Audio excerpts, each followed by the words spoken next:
Hello guys, welcome back to my YouTube channel EN learners. आई आप सब अच्छे होंगे। तो चलिए गाइस, आज की बेहतरीन क्लास को स्टार्ट करेंगे और इसमें हम आपके पूरे कंप्लीट 80 क्वेश्चन जो है डिस्कस करेंगे। साथ ही साथ जो भी आपको एक्स्ट्रा में जो भी इंफॉर्मेशन है वो भी बताएंगे, जिससे कि आपके एग्जाम में जो भी क्वेश्चन बने आप हर एक क्वेश्चन को जो है सही कर पाओ और इस बार जो है आपका सिलेक्शन का सपना साकार हो सके।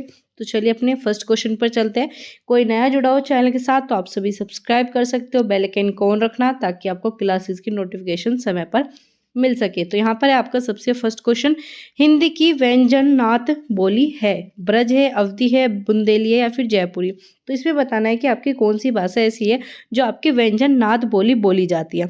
तो इसमें आपका ऑप्शन नंबर बी बिल्कुल सही हो जाएगा, अवधी। आपको आंसर कमेंट बॉक्स में साथ के साथ देने, ताकि आप भी इनमें देख पाओ कि आपके कितने क्वेश्चन सही है कितने क्वेश्चन नहीं सही, क्योंकि इसमें आपके PYQ भी ऐड किए गए और जो भी आपके एग्जाम में क्वेश्चन बनने के चांसेस है उन सभी क्वेश्चन को इंक्लूड किया गया है। तो यहाँ पर क्या आ जाएगा, अवधि बिल्कुल ठीक है। याद रखना है कि अवधि जो है आपकी क्या आ जाएगी, अवधि आपकी पूर्वी हिंदी के अंतर्गत आती है। अवधि के अलावा कौन सी आती है, छत्तीसगढ़ी आ गई, बघेली आ गई और अवधि। याद रखना पूर्वी हिंदी में 3 ही बोली होती है। सबसे पहली आपकी अवधि, बघेली और आपकी छत्तीसगढ़, ये 3 जो है आपके यहाँ पर बोली इंक्लूड की जाती है। चलिए अपने क्वेश्चन नंबर 2 पर चलेंगे। हिंदी की ओकार बोली, अब पूछा आपसे ओकार बोली कौन सी होती है, मैथिली है, मगही है, मेवती है या फिर आपका बघेली। तो याद रखना मेवती को ही क्या बोला जाता है, आपका यहाँ पर ओकाल क्या बोला जाता है, ओकार या फिर आपका बहुला भी बोला जाता है। लास्ट क्लास में पढ़ा था हमने, बहुला बोली किसे बोला जाता है, मेवती को बोला जाता है। ठीक है, आगे चलेंगे। इसमें आपका पश्चिमी हिंदी का विकास किस अपभ्रंश में माना जाता है। तो पूछा है पश्चिमी हिंदी का, तो क्या हो जाएगा, अर्धमगधी नहीं, इसके बाद मगधी या फिर शोरसेनी या फिर खास। तो क्या हो जाएगा आपका शोरसेनी अपभ्रंश बिल्कुल ठीक हो जाएगा। तो बी ऑप्शन आपका बिल्कुल सही हो जाता है। पूछा जाए पश्चिमी हिंदी में कौन सी बोली आती है, कोरवी आ जाती है, हरियाणी आती है, आपकी ब्रज भाषा आ जाती है, बुंदेली आती है, कन्नौजी। ये सभी किसके अंतर्गत आती है, ये आपकी पश्चिमी हिंदी के अंतर्गत। आगे चलेंगे। आपका यहाँ पर पूछा है ए जो है आपका किस प्रकार के वर्ण कहाँ से बोले जाते हैं, ओष्ठ से, आपका कटोष्ठ या फिर मूर्धन्य या फिर आपका कंठ तालव्य। तो क्या इसका आंसर क्या हो जाएगा, आपका बिल्कुल सही हो जाएगा बी, है आपका कंठ और तालव्य दोनों को मिलकर बोले जाते हैं। तो ए और आपका ए, ये दोनों किसके, आपके कंठ तालव्य। याद रखना कंठ और तालव्य। आगे चलेंगे। हिंदी में स्वर की मात्राएं पूछिए। ठीक है, क्या बताना है इसमें आपको, हिंदी में स्वर की मात्राएं कितनी होती है, 8, 11, 10, 13। आप सभी को पता है हिंदी में स्वर कितने, 11 है, लेकिन जो आपकी मात्राएं होती है वो होती है आपकी 10। कितनी होती है आपकी मात्राएं, 10 होती है, लेकिन कुल स्वर जो है आपके 11 होते हैं। ठीक है, अब आपको पता है कि ए की जो है आपकी कोई भी मात्रा नहीं होती। ठीक है, आप ऐसे अनार पढ़ते हो तो इसमें कोई भी मात्रा का प्रयोग नहीं करते, इसी वजह से 10 आपकी मात्रा काउंट होती है। आगे चलेंगे। आपका जय पूछा है, जय ध्वनि का उच्चारण। अब आपको याद रखना है जय जो है किस वर्ग के अंतर्गत आता है। तो किस वर्ग के अंतर्गत आता है, ये आता है आपका चय। किसके अंतर्गत आता है, चय। तो यहाँ पर क्या आ जाएगा, चय किस वर्ग में आता है आपका यहाँ पर, तालव्य। तो इसी प्रकार से जय भी किस में आ जाएगा, आपका तालव्य में आ जाएगा। आगे चलेंगे। शुद्ध वर्तनी बतानी है आपको। इसमें से कौन सा शब्द जो है आपका बिल्कुल सही लिखा है, दुष्कर सही है या फिर आपका यहाँ पर विद्वान सही है, उज्ज्वल सही है या फिर आपका प्रज्वलित सही है। तो ये दोनों ही आपके गलत लिखे हैं। ठीक है, ये दोनों ही आपके यहाँ पर गलत लिखे गए, लेकिन विद्वान जो है बिल्कुल सही है। विद्वान आपका बिल्कुल सही लिखा गया, वहीं दुष्कर में आपका ये वाला शय आता है। ठीक है, तो इसमें क्या हो जाएगा, आपका डी ऑप्शन बिल्कुल सही हो जाएगा। उज्ज्वल में आपका दोनों ही चय जो है आपके आधे आएंगे और इसमें आपका चय नहीं आता। ठीक है, प्रज्वलित आपका इस प्रकार से लिखा जाता है। ठीक है, ये आपका बिल्कुल शुद्ध रूप है। तो इसमें क्या हो जाएगा, डी ऑप्शन आपका बिल्कुल सही है। आगे चलते हैं। महोत्सव में पूछा आपकी कौन सी संधि है। महोत्सव में बतानी है आपको फटाफट कि इसमें कौन सी संधि है। तो ये कैसे बनता है आपका, महा प्लस उत्सव। ठीक है, महा प्लस उत्सव। तो ये देखो आपका किसमें महान गलत है, मही गलत है, मोह गलत है।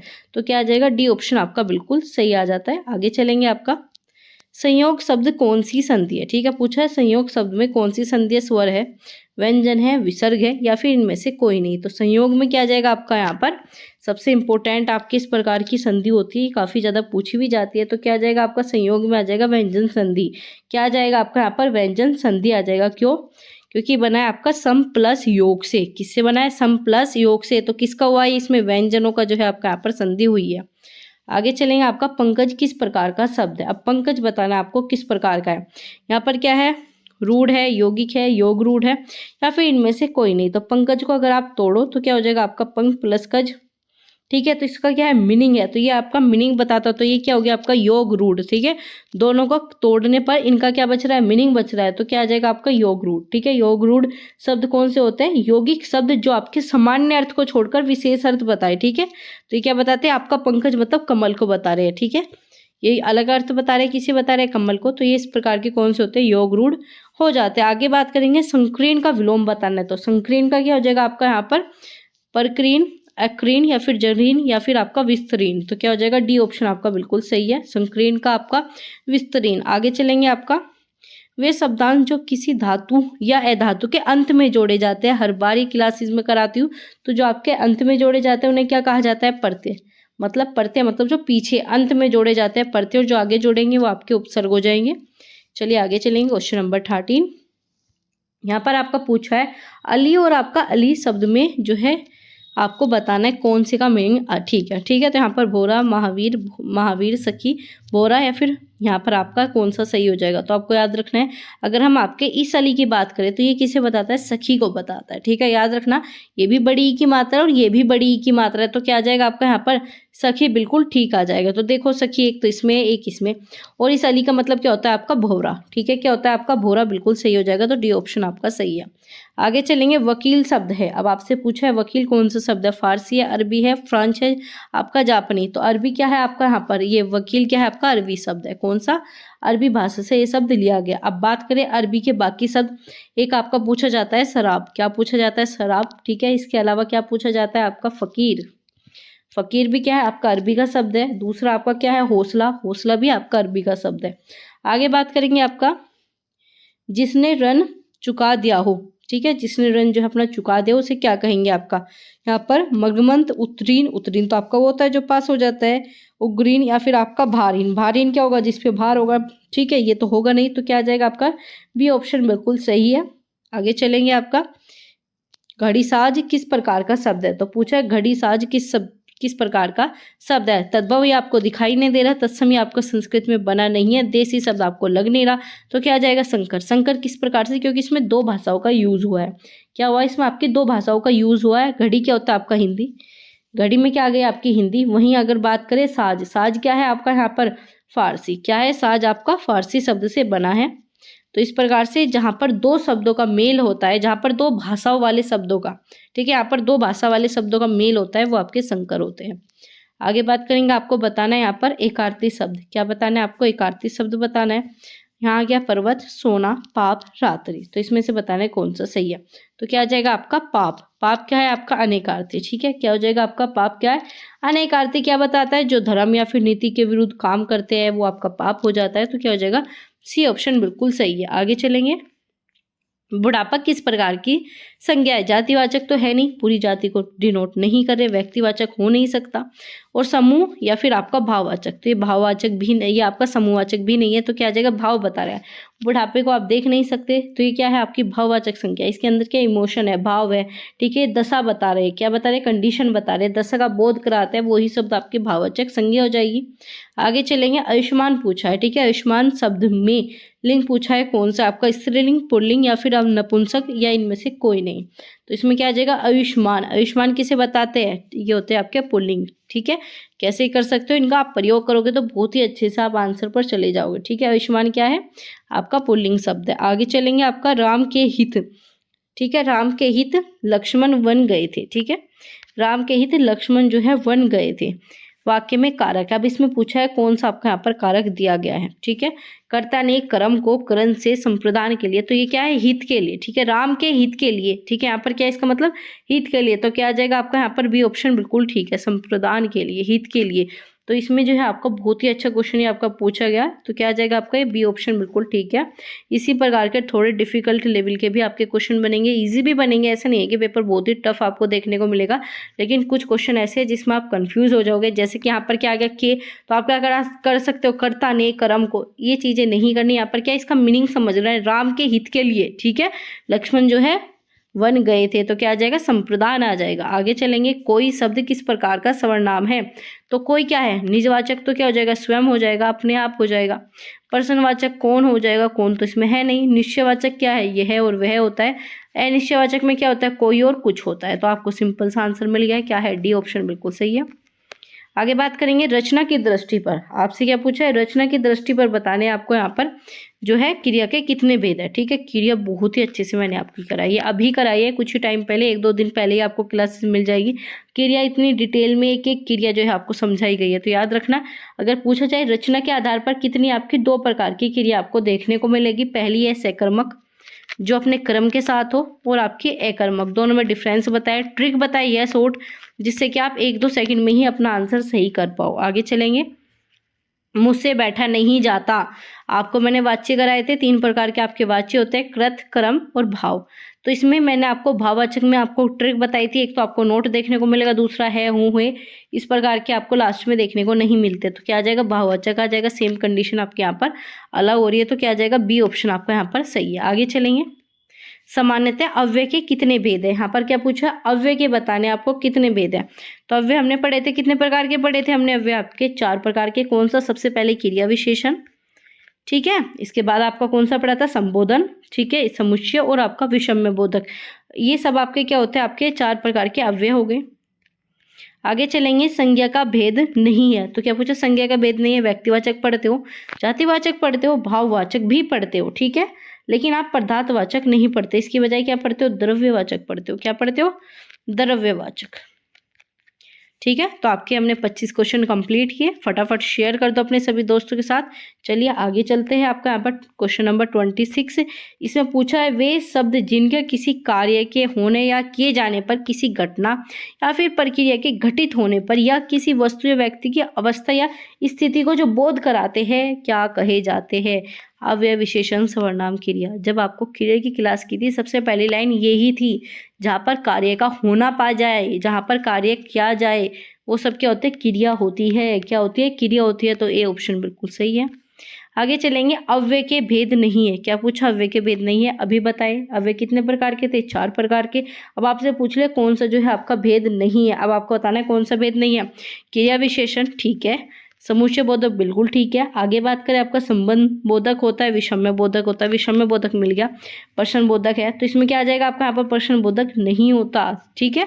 तो क्या आ जाएगा आपका, डी ऑप्शन गलत है, ठीक है, और डी ही आपका यहाँ पर सही बता देंगे, ठीक है, क्योंकि पूछा है नोट आपका प्रश्न बोधक नहीं होता। इसकी बजाय कौन सा हो जाएगा आपका, यहाँ पर हो जाएगा संबंध।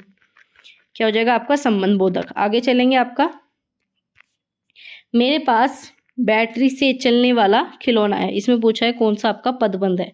पदबंध भी आपसे पूछे जाएंगे, 1 या 2 क्वेश्चन जरूर देखने को मिलेगा। तो क्या है, विशेषण, सरल, मिश्र या फिर आपका संयुक्त। तो क्या कहा, बैटरी से चलने वाला, तो क्या बता रहा है, विशेषता बता रहा है। विशेषण है तो क्या आ जाएगा, विशेषता बता रहा है, तो विशेषण पदबंध आ जाएगा। आगे चलेंगे, आपका यहाँ पर क्वेश्चन नंबर 29, वे वाक्य जिनमें एक से अधिक उद्देश्य हो सकते हैं किंतु विधेय एक ही होता है, वे कहलाए जाते हैं। यहाँ पर क्या पूछा, एक ही विधेय होगा लेकिन उद्देश्य जो है आपके ज्यादा हो सकते हैं। तो क्या बन जाता है आपका, मिश्र वाक्य है। क्या बन जाता है, मिश्र वाक्य आपका हो जाता है, जिसमें एक से अधिक उद्देश्य होते हैं, ठीक है। तो क्या हो गया, मिश्र वाक्य।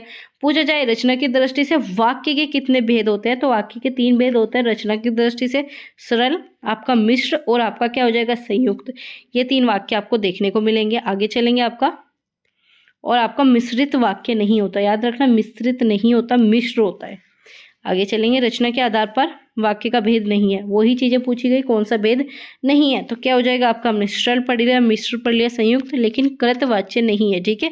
ये किसका प्रकार है, वाच्य का प्रकार है। वाच्य भी 3 ही प्रकार के होते हैं। आगे चलेंगे, अशुद्ध बताना है आपको, इसमें से कौन सा शब्द जो है आपको वाक्य अशुद्ध दिया गया है। यहाँ पर क्या है, जैसे मोहन ने लिखा वैसे तुम भी लिखो। क्या बताएगा, जैसे मोहन ने लिखा वैसा तुम भी लिखो। चलिए, जो ही मैं पहुंचा तो ही वह उठ गया, ये भी ठीक लग रहा है।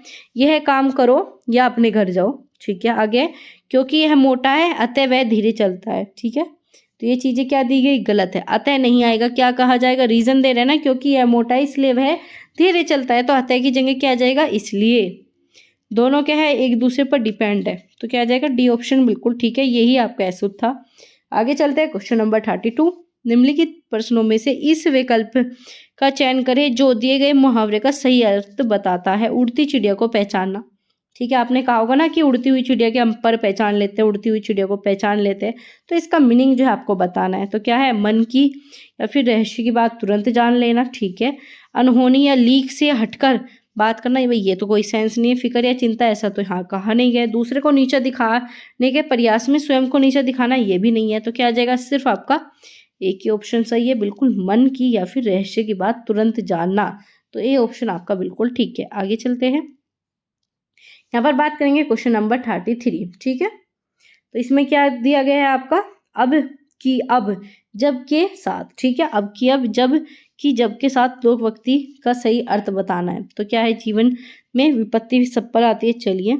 सदा वर्तमान की चिंता करें, थोड़े दिन की शानो शौकत है, किसी तरह की जिम्मेदारी न होना। तो यहाँ पर क्या कहा, अब की अब जब की तब, मतलब वर्तमान का वर्तमान में देखेंगे, फ्यूचर का फ्यूचर में देखेंगे। तो क्या है, बी ऑप्शन बिल्कुल सही है, सदा वर्तमान की ही चिंता करनी चाहिए। ठीक है, कहते हैं ना कि आगे की ज़्यादा मत सोचो, जो अब चल रहा है इसे एंजॉय करो, इसकी जो है आपको अच्छे से जीवन व्यतीत करना है। तो वही चीज़ें आपके यहाँ पर दी गई है। अब बात करेंगे क्वेश्चन नंबर 34। यहाँ पर क्या पूछा है आपका, इसमें पूछा है निम्नलिखित में से अलंकारों की परिभाषा एवं लक्षण जो है निम्नलिखित में से कौन सा सही नहीं है। ठीक है, चलिए अब इसमें से बताना है कौन सा आपका सही नहीं है।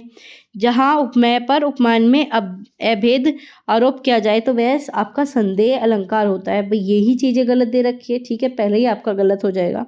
क्या हो जाएगा, पहले ही गलत हो जाएगा। जहां पर आपका भेद आरोप किया जाए तो क्या हो जाएगा आपका, यहाँ पर संदेह अलंकार नहीं होता। तो यहाँ पर क्या है, जो उपमेय में उपमान की संभावना उत्प्रेक्षा हर बार बताती है, तो बिल्कुल ठीक है। आगे चलते हैं, इसमें क्या है, जब किसी भी एक से अधिक अर्थ निकलते हैं तो शैलेश अलंकार हो जाता है, बिल्कुल ठीक है। और वहीं आपका उपमा में रूप रंग जो है समानता के आधार पर, बिल्कुल ठीक दिया गया है। शैलेश क्या होता है, एक से अधिक अर्थ निकलते हैं। उपमा क्या होता है, समानता के बारे में बात करते हैं। और उत्प्रेक्षा क्या होता है कि संभावना जताते हैं सेम होने की। तो बिल्कुल ठीक है, एक ही ऑप्शन आपका गलत था, वो हमने बता दिया, पहला ऑप्शन आपका गलत था। इसमें बात करें निम्नलिखित में से शब्द अलंकार कौन सा है। लास्ट क्लास में भी बताया था, पूछा जाता है शब्द अलंकार में कौन से आते हैं, अर्थ अलंकार में कौन से आते हैं। ठीक है, शब्द अलंकार के अंदर कौन कौन से आपके अलंकार आएंगे, तो ये चीज़ें याद रखनी है आपको। तो शब्द अलंकार में कौन सा आता है, दीपक नहीं भाई। ठीक है, इसके बाद बात करें रूपक उपमा, ये सब किसके आपके यहाँ पर अर्थ अलंकार के। ऐसे आपका यमक क्या है आपका यहाँ पर शब्द अलंकार, क्या आ जाएगा, यमक ही आपका क्या है, शब्द अलंकार है। आगे चलेंगे, आपका बांधा था विदु को किसी ने इन काली जंजीरों से, मनी वाले फणियों में मुख क्यों भरा अब हीरो में। तो इसमें बताना है कौन सी पंक्ति में जो है आपका अलंकार है, इसमें बताना है अलंकार कौन सा है। तो चलिए देखते हैं, आपका समासोक्ति, आपका रूपक अतिशोक्ति, या फिर आपका प्रति विस्तुपा, या फिर आपका वेद अतिशोक्ति। तो क्या आ जाएगा आपका इसमें, डी आपका यहाँ पर रूपक अतिशोक्ति बिल्कुल सही है। ठीक है, तो क्या आ जाएगा, बी बिल्कुल ठीक है। क्या है आपका इसमें, बी बिल्कुल सही दिया हुआ है। आगे चलेंगे, आपका मधुर वचन कहीं कहीं परितोषी, तो इसमें बताना है कौन सा आपका अलंकार दिया गया। तो यहाँ पर क्या है, आपके दो शब्द एक साथ दिए गए हैं। क्या दिए गए, दो शब्द एक साथ दिए गए, तो क्या आ जाएगी आपकी पुनरुक्ति आ जाएगी। तो क्या आ जाएगा, सी ऑप्शन बिल्कुल ठीक है। उत्प्रेक्षा नहीं है, ठीक है, आपका उत्प्रेक्षा नहीं है, यमक नहीं है, क्या है आपका पुनरुक्ति है, क्योंकि एक ही शब्द जो है दो बार आपका यहाँ पर रिपीट हुआ है। आगे चलेंगे, आपका इसमें क्या पूछा है, किस युग में मानव ने सबसे पहले चित्रों के माध्यम से अपने भाव व्यक्त किए। इंपॉर्टेंट क्वेश्चन, तो किस में किए थे आपका यहाँ पर, नव पाषाण काल, पाषाण काल, पूर्व पाषाण काल, या फिर आपका प्रागैतिहासिक काल। तो क्या हो जाएगा आपका यहाँ पर, बी ऑप्शन बिल्कुल सही है, प्रागैतिक ऐतिहासिक काल ही आपका बिल्कुल सही है। तो बी ऑप्शन बिल्कुल सही है। आगे चलेंगे, आपका विष्णु प्रभाकर कृत ऐसे ऐसे एकांकी में जो आपका तीसरा दरवाजा खुलता है। इंपॉर्टेंट क्वेश्चन है, ऐसे ही क्वेश्चन आपको एग्जाम में देखने को जरूर मिलेंगे। तो इसमें क्या पूछा है, तीसरा दरवाजा जो था आपका यहाँ पर, पहले तो याद रखना है कि ऐसे ऐसे जो एकांकी है किसके द्वारा, विष्णु प्रभाकर, किसके द्वारा, विष्णु प्रभाकर, डायरेक्ट पूछेगा। ठीक है, इसमें बात क्या कर रहे हैं हम, दरवाजा जो खुलता है तीसरा, वो किसके लिए खुलता था, तो किसके लिए खुलता था, वो आपको यहाँ पर रसोई के लिए, क्या आ जाएगा आपका, रसोई घर के लिए खुलता था। तो क्या हो जाएगा, सी ऑप्शन बिल्कुल ठीक है। आगे चलेंगे, जो देखकर भी नहीं देखते, पार्ट जो है किसके द्वारा रचित है, जो देखकर भी नहीं देखते किसके द्वारा हो गया आपका, हेलेन केलर, क्या हो जाएगा आपका, हेलेन केलर के द्वारा जो है ये चीजें लिखी गई थी, याद रखना है। आगे चलेंगे, आपका इसमें बताया एक छोटी सी बच्ची और उसकी माँ का चित्रण किस रचनाकार की कविता में मिलता है। इंपॉर्टेंट चैप्टर, बहुत ही प्यारी आपकी रचना की गई है, किसके द्वारा की गई है आपकी, सुमित्रा नंदन पंत, किसके द्वारा, सुमित्रा नंदन पंत, बचपन। ठीक है, याद रखना है, बचपन में जो है ये सारी चीज़ें की गई है। इन्होंने अपने माँ के प्रति प्रेम बताया, अपने छोटे मतलब बचपन की सारी चीज़ें इन्होंने इंक्लूड की थी। आगे चलेंगे आपका 42। गांधी ने दक्षिण अफ्रीका में किसके सोल पर स्त्री की थी, ठीक है, किसके सोल पर स्त्री की थी, ये यहाँ का पूछा गया। तो इसमें क्या आ जाएगा आपका हरिजन या फिर आपका आगंतुक या गोखले या फिर कैदियों। तो क्या आ जाएगा आपके यहाँ पर गोखले बिल्कुल सही हो जाएगा। और कौन से पार्ट से लिया गया, ये आपका नौकर से, याद रखना नौकर पार्ट से लिया गया है। दूसरा नौकर के रचनाकार कौन थे, अनुबंदोपाई, ठीक है, अनुबंदोपाई जो है नौकर के यहाँ पर रचनाकार थे। और नौकर में गांधी जी के बारे में सबसे ज्यादा बात की गई है। आगे चलेंगे आपका, और गोखले कौन थे, ठीक है, अगर पूछा जाए गोखले कौन थे तो गांधी जी के राजनीतिक गुरु जो है माने जाते थे। तो क्या हो जाएगा, सी ऑप्शन बिल्कुल ठीक है। आगे चलेंगे आपका, आमतौर पर खपचियों की चौड़ाई कितनी होती है। तो यहाँ पर पूछा है कितनी आपके यहाँ पर चौड़ाई होती है, 4 इंच, 1 इंच, 3 इंच या फिर 2 इंच। तो इसका सही आंसर क्या हो जाएगा आपका 1 इंच। कितनी होती है आपकी 1 इंच इसकी चौड़ाई होती है। अगर आपका पूछा जाए इसमें क्या हो जाएगा आपका यहाँ पर चौड़ाई होती है, प्लस ये आपका कहाँ से लिया गया है, खपचियों की बात किसमें की गई है, नौकर में ही की गई है। याद रखना नौकर किसके द्वारा लिखा गया था, अनुबंदोपाय, जो अभी बताया आपको। आगे बात करेंगे कठपुतली, ठीक है, कठपुतली पूछा है किस विधा की रचना है। कठपुतली क्या है आपकी, कविता है, संस्मरण है, कहानी है, नाटक है। तो कठपुतली क्या है, कविता है। क्या है, कविता। किसके द्वारा लिखी गई है आपका, भवानी प्रसाद, किसके द्वारा, भवानी प्रसाद मिश्र, याद रखना है। आगे चलेंगे, पाप खो गए नाटक जो आपका मराठी में लिखा गया, इसके रचनाकार कौन है। तो यहाँ पर पूछा है पापा खो गए नाटक जो आपका मराठी भाषा में लिखा गया, इसके रचनाकार कौन थे। तो कौन थे इनके रचनाकार, शिव प्रसाद, भवानी प्रसाद, प्रयाग शुल्क या फिर आपका विजय तेंदुलकर। क्या हो जाएगा आपका यहाँ पर डी ऑप्शन सही है, विजय तेंदुलकर जो है बिल्कुल सही है। तो क्या हो जाएगा डी ऑप्शन आपका बिल्कुल सही है। आगे चलेंगे आपका क्वेश्चन नंबर 46। यहाँ पर क्या पूछा है, अपूर्ण अनुभव संस्मरण जो कि आपका जापानी के लेखक कौन थे। तो यहाँ पर पूछा है इसके लेखक कौन है। ठीक, पहले तो याद रखना है अपूर्ण अनुभव क्या है, आपका संस्मरण है। याद रखना है संस्मरण है, जापान में लिखा गया। तो इसके लेखक कौन थे आपके यहाँ पर, तेत्सुको कुरानागी। याद रखना है तेत्सुको कुरानागी। वैसे भी आपको जापानीज लैंग्वेज में यही सब दिख रहा है, बाकी तो सब आपके हिंदी से रिलेटेड हो गए। आगे चलेंगे, नीलकंठ। अब क्या पूछा है, नीलकंठ शीर्षक जो है रेखाचित्र किसके द्वारा लिखा गया। तो नीलकंठ किसकी रचना है, नीलकंठ है आपकी महादेवी वर्मा। याद रखना है महादेवी मतलब महादेव हो गए। महादेव का कंठ कैसा होता है, नीला होता है, जहर के कारण विष पिया था तो क्या होता है, नीला होता है। तो इस प्रकार से याद रख सकते हो, नीलकंठ हो गया। बाकी महादेवी वर्मा ने काफी लिखी है। यामा याद रखना है, इस पर क्या मिला, इन्हें पुरस्कार भी मिला है। पथ के साथी हो गया, मेरा परिवार हो गया, ये सब रचनाएं जो है इनके द्वारा लिखी गई थी। आगे बात करेंगे आपका यहाँ पर क्वेश्चन नंबर 48। इसमें आपका पूछा गया विप्लव गायन शीर्षक कविता के रचनाकार कौन है। तो यहाँ पर क्या है, भवानी प्रसाद मिश्र, नागार्जुन, बालकृष्ण शर्मा जिसे नवीन के नाम से जाना जाता है, या फिर प्रयाग शुल्क। तो याद रखना है गानन। ठीक है, विप्लव गानन जो है आपका नवीन के द्वारा लिखा गया है। किसके द्वारा, नवीन के द्वारा। और इसमें आपके विद्रोह को बताया गया है। ठीक है, क्रांतिकारी विद्रोह से रिलेटेड ये सारी चीजें की गई थी। आगे बात करेंगे आपका यहाँ पर मारीच की माता का क्या नाम है। अब आपसे पूछा है मारीच की माता का क्या नाम है, ठीक है, और इनके पिता का नाम भी आपको बताना है। तो क्या हो जाएगा, ताड़का। ताड़का किसकी थी, मारीच की माता थी। पिता कौन थे आपके, सुमाली। ठीक है, सुमाली और आपका ताड़का, इन दोनों का ही पुत्र कौन था, मरीच था। आगे चलेंगे, क्वेश्चन नंबर 50। भरत की माता का क्या नाम है, काफी बार पूछा जाता है। तो भरत की माता का नाम बताना है। भरत के लिए साम्राज्य किसने मांगा, केकई ने। तो केकई इनकी माँ तो हुई कौशल्य मतलब राम की माँ। ठीक है, और सुमित्रा के पुत्र कौन थे, लक्ष्मण और शत्रुघ्न।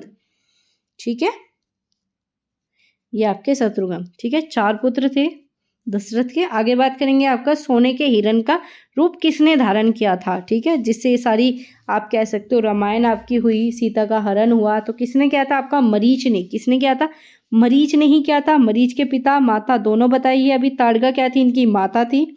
ताड़का क्या थी, माता थी। सुमाली कौन थे, इनके पिता थे। और मरीच ने ही हिरण का रूप धारण किया था। लंका जाते समय समुद्र जल में किस राक्षसी ने हनुमान की परछाई को पकड़ लिया था।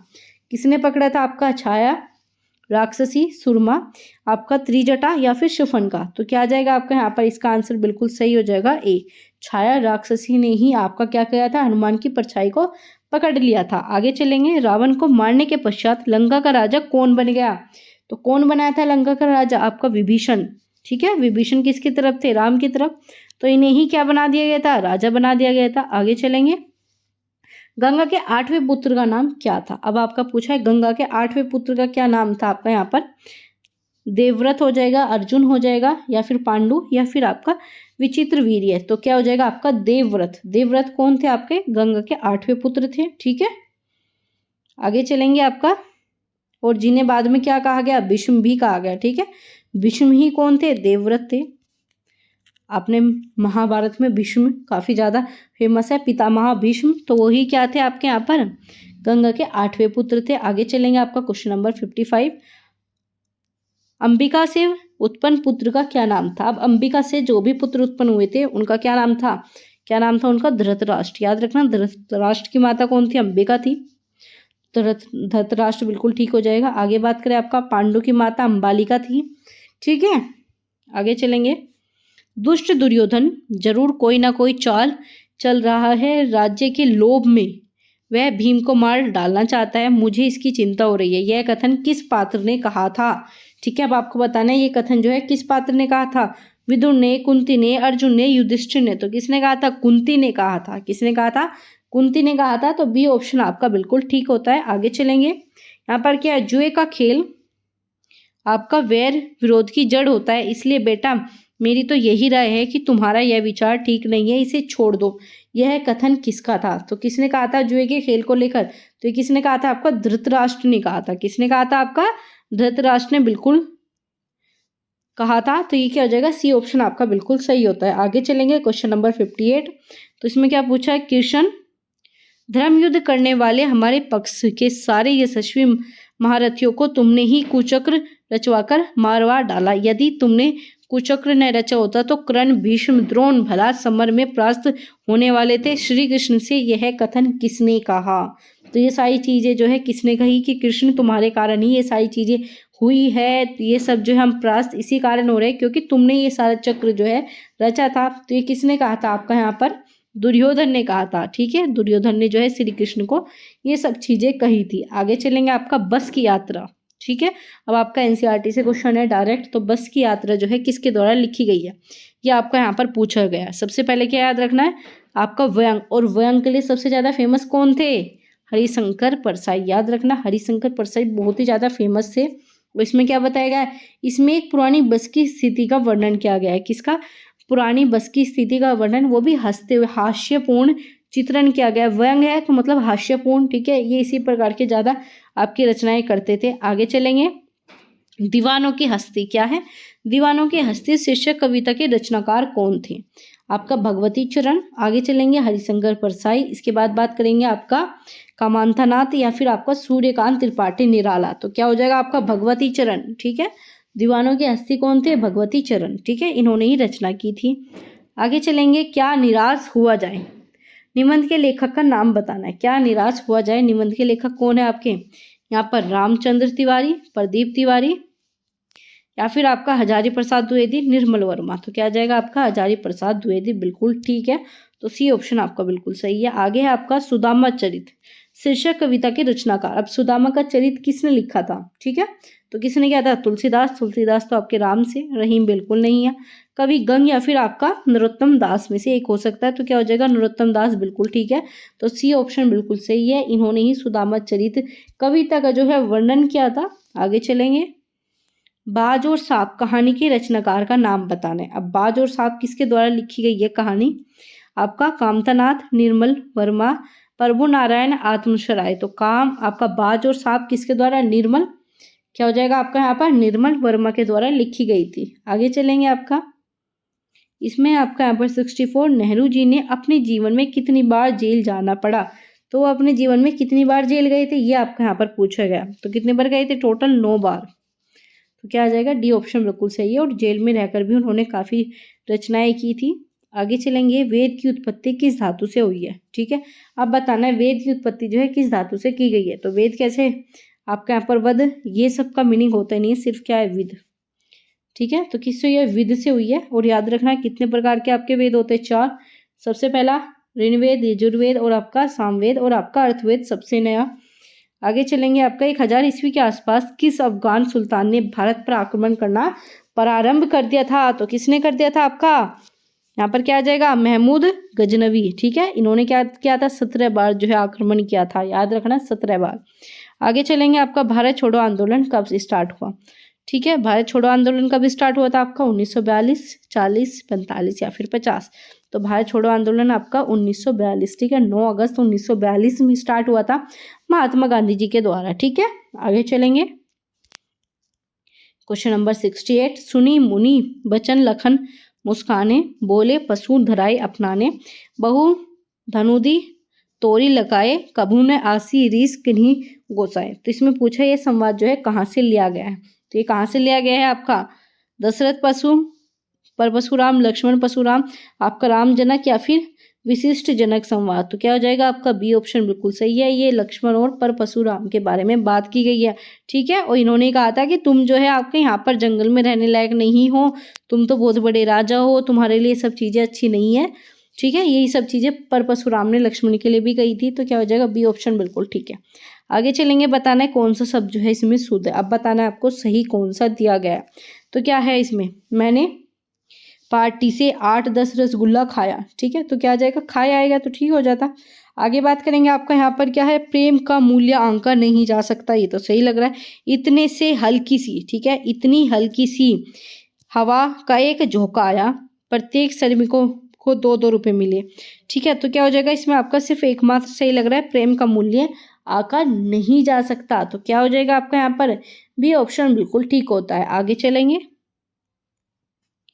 फेरूंगा नृत्य करियो पर जागा एक प्रत्युष मनोहार। इसमें पूछा प्रत्युष का अर्थ क्या होता है? तो सिंपल सा बताना है आपको, प्रत्युष का अर्थ क्या होता है। पूरी लाइन का कोई मीनिंग यहाँ पर नहीं है, सिर्फ प्रत्युष का पूछा है। तो इसका मतलब क्या होता है? पत्ता नहीं, अभिलाषा नहीं, इच्छा नहीं, क्या होता है? प्रातःकाल। ठीक है, क्या होता है? प्रातःकाल। तो जगह एक प्रातःकाल मनोहर, सुबह उठकर जब हम देखते हैं तो चीजें कितनी अच्छी लगती है। तो वही बताया गया, बी ऑप्शन बिल्कुल सही है। जो सुंदर कांच की चूड़ियों में होती है, लाख में कहाँ? ठीक है, आप पूछा है, ये चैप्टर से पूछा गया। तो लाख की चूड़ियां किसके द्वारा लिखी गई है? ठीक है, तो क्या है? यह कथन किसका है? ठीक है, ये कथन किसका था? बदालू का था। किसका था? बदालू का था। बाकी पूछा जाए आपका, ये कहाँ से लिया गया है? लाख की चूड़ी किसने लिखी थी आपकी यहाँ पर? कामता नाथ के द्वारा। ठीक है, याद रखना है, कामता नाथ के द्वारा लाख की चूड़ियां लिखी गई थी। आगे चलेंगे, दो बात कहीं, दो बात सुनी, कुछ हंसे और फिर कुछ रोए। यह जो आपकी पंक्ति है किस कविता से ली गई है? ठीक है, तो किस कविता से ली जा सकती है ये आपके यहाँ पर? दीवानों की हस्ती, कदम मिलाकर चलना, दबनी, या फिर हंसो हंसो जल्दी हंसो। तो कहाँ की है आपकी? बी ऑप्शन बिल्कुल सही है। क्या आ जाएगा? दीवानों की हस्ती। क्या हो जाएगा? दीवानों की हस्ती किसके द्वारा लिखी गई है? भगवती चरण के द्वारा लिखी गई है। तो भगवती चरण वर्मा के द्वारा दीवानों की हस्ती लिखी गई थी। आगे बात करेंगे, आपका अटल बिहारी वाजपेयी कितनी बार सांसद पद पर जो है सदस्यता प्राप्त की? तो अटल बिहारी वाजपेयी के बारे में बात की गई, तो कितनी बार ली थी? 12 बार। कितने बार? 12 बार। अब बात करें आपका यहाँ पर दशरथ मांझी का जन्म कब हुआ? ठीक है, तो दशरथ मांझी का जन्म कब हुआ? 1934। ठीक है, किसमें हुआ था? 1934। ये 2-4 क्वेश्चन जो आपके फैक्ट के, इन्हें आपको याद ही करना पड़ेगा। तो क्या हो जाएगा? 1934। चलिए अब चलते हैं आपके गद्यांश पर। अब आपको एक गद्यांश मिल जाएगा, ठीक है, और एक आपको पद्यांश मिलता है। तो चलिए इनके क्वेश्चन के आंसर ढूंढते हैं। तो सबसे पहला अगर हम बात करें आपका यहाँ पर, ये आपका पूरा पैसेज दिया गया, आप इसका स्क्रीनशॉट ले सकते हो या फिर इसे पूरा पढ़ सकते हो। लेकिन इसे पढ़ने से पहले हम क्या करेंगे? क्वेश्चन को पढ़ना उचित समझेंगे। तो सबसे पहले क्वेश्चन को देखते हैं। तो यहाँ पर क्या गया? लेखक कला के किस पक्ष पर महत्व दे रहा है? भावात्मक, आध्यात्मिक, व्यवहारिक, या फिर आपका सौंदर्यात्मक? चलिए ढूंढते हैं। ठीक है, तो चलिए देखते हैं अब कहाँ पर है ये। तो इसमें किसके बारे में बात की गई है? तो यहाँ आध्यात्मिक आनंद की कुंजी है। आगे बात करें, आध्यात्मिक आनंद ही नहीं उपयोगिता का पहलू रखता है। ठीक है, आगे चलते हैं। आपका इसमें आध्यात्मिक, ठीक है, विकास करता है, विधि विधान के बारे में बात की गई है। ठीक है, आगे वे इसी विधान में सहायक है। ठीक है, तो किसके बारे में ज़्यादा बात की गई? विधान वगैरह से रिलेटेड ज़्यादा बात की गई है। तो क्या हो जाएगा आपका यहाँ पर? व्यवहारिक पक्ष पर ज़्यादा कह रहा है लेखक। ठीक है, निसंदेह कला का उद्देश्य क्या है? सौंदर्य सृष्टि की पुष्टि करना है। ठीक है, और हमारे आध्यात्मिक आनंद की कुंजी है। पर कोई भी व्यक्ति जो है मानसिक तथा आध्यात्मिक की ही नहीं, तो ये तो होगा नहीं। तो क्या हो जाएगा आपका? विधान के बारे में बात कर रहा है, तो किस चीज़ के बारे में होता है? चलिए देखते हैं ऑप्शन को। भावात्मक इसने नहीं कहा, आध्यात्मिक की मना किया, सौंदर्यात्मक की भी मना कर दी। तो क्या बचा? एकमात्र व्यवहारिक बचा। तो क्या हो जाएगा? सी ऑप्शन आपका बिल्कुल सही हो जाता है। आगे चलेंगे, आपका इसमें बताया गद्यांश के अनुसार हम फूलों को देखकर क्यों आनंदित होते हैं। तो चलिए इसे ढूंढते हैं, क्यों आनंदित होते हैं। चलिए ढूंढेंगे। तो यहाँ पर क्या है, फूलों को देखकर जो है हम इसलिए आनंदित होते हैं क्योंकि हमें फलों की आशा है। तो हम क्या रखते हैं? फलों की आशा रखते हैं। तो हमें क्या होता है? उनके हमारे लिए फल जो है उपयोगी होते हैं, सौंदर्य से मुग्ध नहीं हो रहे, आकर्षित नहीं हो रहे, एक रूपता को भी नहीं तोड़ते। ठीक है, तो क्या आ जाएगा? बी ऑप्शन बिल्कुल सही है। किसकी आशा में? हम फल की आशा के लिए जो है हम आनंदित, फल की आशा के लिए ही हम फूलों को देखकर आनंदित होते हैं। आगे बात करेंगे, हिचक। क्या पूछा है? मुझे यह कहने में हिचक नहीं है। ठीक है, वाक्य में जो आपके रेखांकित शब्द है उसकी जगह कौन सा शब्द प्रयुक्त हो सकता है? शर्म, ठीक है, भय, संकोच या फिर अहंकार। तो हिचक मतलब मुझे किसी भी प्रकार का संकोच नहीं है कहने में। तो क्या हो जाएगा? डी ऑप्शन आपका बिल्कुल सही होता है। चलिए आगे चलेंगे। यह आपका यहाँ पर पद्यांश दिया है, ये कविता दी है, आप इसे पढ़ सकते हो। बाकी हम सीधा आपके क्वेश्चन पर चलते हैं। तो यहाँ पर क्या है? 78 है। धूप के टुकड़े को किससे प्यार है? तो इन्होंने क्या पूछा? धूप के टुकड़े को किससे प्यार है? वृक्ष से, धूल से, किरण से, चिड़िया को। चलिए ढूंढते हैं। तो यहाँ पर क्या है आपके? धूप का हसमुख टुकड़ा है। ठीक है, तरों के झरोखे से आलस धूल धरा धूल पर। ठीक है, तो आगे चलेंगे किससे? धूल पर। ठीक है, आलस्य धूल पर। तो क्या आ जाएगा? धूल, बिल्कुल ठीक है। इसी पर जो है आलस मतलब प्रेम बरसाया हुआ है।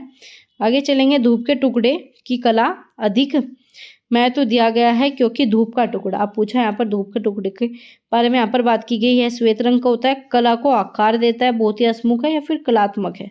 चलिए ढूंढते हैं।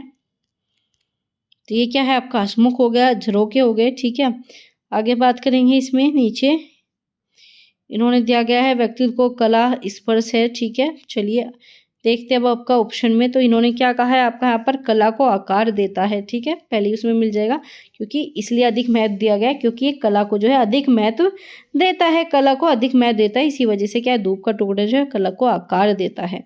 आगे चलेंगे, धूप के लिए किस विशेषण का प्रयोग किया गया है। तो यहाँ पर पूछा है धूप के लिए किस विशेषण का प्रयोग किया गया है। विशेषण क्या होता है?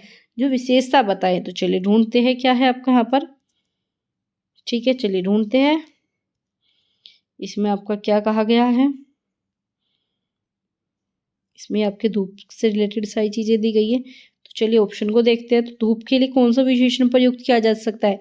अमित नहीं किया जा सकता, हरा धूप नहीं होती, ठीक है, रोमिल भी नहीं होता। ठीक है, तो क्या आ जाएगा आपका? धूप के लिए सिर्फ एक ही शब्द का प्रयोग कर सकते हैं हम। क्या कर सकते हैं आपका? शुभ्र। क्या कर सकते हैं आपका? यहाँ पर शुभ्र धूप का प्रयोग हम कर सकते हैं। ठीक है, तो क्या हो जाएगा? सी ऑप्शन आपका बिल्कुल सही हो जाएगा। इसकी पूरी पीडीएफ आपको टेलीग्राम चैनल पर मिल जाएगी। जो भी न्यू अपडेट होती है, इन्फॉर्मेशन होती है, हर एक चीज़ जो है आपको टेलीग्राम चैनल पर शेयर कर दी जाती है। तो इसकी पीडीएफ भी आपको टेलीग्राम चैनल पर मिलेगी। तो हमने आपके पूरे 80 क्वेश्चन कंप्लीट किए। क्वेश्चन कैसे लगे कमेंट बॉक्स में बताना ना भूलना, और प्लस आपका कितना स्कोर रहा ये भी आपको बताना है। तो चलिए मिलेंगे आपके अगले मॉक टेस्ट में ऐसे ही इंपॉर्टेंट क्वेश्चन के साथ। तब तक अपना ध्यान रखिए और ऐसे ही तैयारी करते रहिए। इससे पहले काफ़ी मॉक टेस्ट हो चुके हैं, नहीं देखे तो जाकर ज़रूर कर लेना क्योंकि एग्जाम में ज़रूर देखने को मिलेंगे। और ये सब जो आपके कराए जाते हैं ये आपके PYQ है, प्लस आपके जो इस बार क्वेश्चन बनेंगे उन सबको इंक्लूड किया गया है। तो आप सभी के लिए बहुत ही ज़्यादा इंपॉर्टेंट है। तो लाइक कर दीजिए, शेयर कर दीजिए और अपने सभी दोस्तों के साथ चैनल को सब्सक्राइब करना बिल्कुल ना भूलें। शेयर कर दो चारों तरफ। तो चलिए गाइस, मिलेंगे आपसे अगली क्लास में।